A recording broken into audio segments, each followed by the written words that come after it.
আলহামদুলিল্লাহ আলহামদুলিল্লাহ মহান রাব্বুল আলামিন আল্লাহ তাআলার দরবারে আমি নিজে এবং যারা আজকের দিন পর্যন্ত আমরা হায়াত পেয়ে পবিত্র রমজান মাসের প্রথম রোজা রাখতে পেরেছি এবং গত বছরের পহেলা রোজা থেকে আজকের পহেলা রোজা পর্যন্ত আল্লাহ আমাদেরকে একটি বছর হায়াত দান করেছেন এবং রমজান মাসের ইবাদত বন্দেগীর দ্বারা আমাদেরকে আল্লাহ নেক আমলের পাল্লাকে ভারী করার, নেক আমলকে বাড়ানোর যে সুযোগ করে দিলেন, এই জন্য রব্বে কারিমের দরবার অসংখ্য গণিত শুকুর, সুজুদ, হামদ, আলহামদুলিল্লাহ।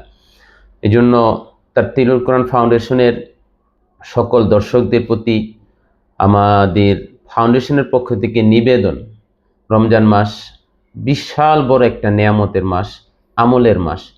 এই জন্য আমরা অতীত এই কথাটা নিবেদন করেছি এবং এই তারতিলুল কোরআন ফাউন্ডেশন প্রতিষ্ঠার একটা অন্যতম লক্ষ্য এই প্রজন্মের যুবকদেরকে, আল্লাহর বান্দাবান্দিদেরকে যদি গুনাহমুক্ত জীবন গড়ার ক্ষেত্রে যদি আমরা সামান্য সহযোগী হই আল্লাহ তাআলার দয়ায়, আল্লাহ তাআলার রহমতে, এবং এই আলোচনা করতে করতে আমরা নিজেরও যদি গুনাহ থেকে বেঁচে থাকি, সেটা আমাদের বিশাল বড় আল্লাহ তাআলার কাছে চাওয়া এবং পাওয়ার।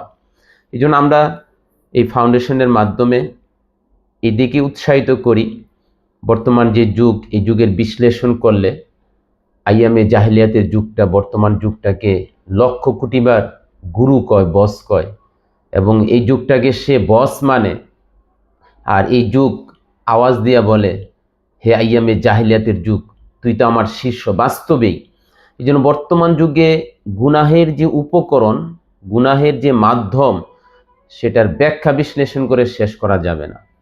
এই জন্য আমরা দৃঢ় সংকল্প করি যে আমরা এই রমজান মাসে গুনাহ থেকে বিরত থাকব, গুনাহ থেকে বেঁচে থাকব।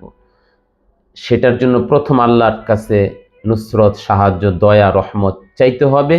নিজের স্বতঃস্ফূর্ত ইচ্ছে, হিম্মত লাগবে। আল্লাহ আমাদেরকে এই রমজান মাসের পরিপূর্ণ গুনাহ থেকে বেঁচে থাকবার তৌফিক দান করুক। আমিন।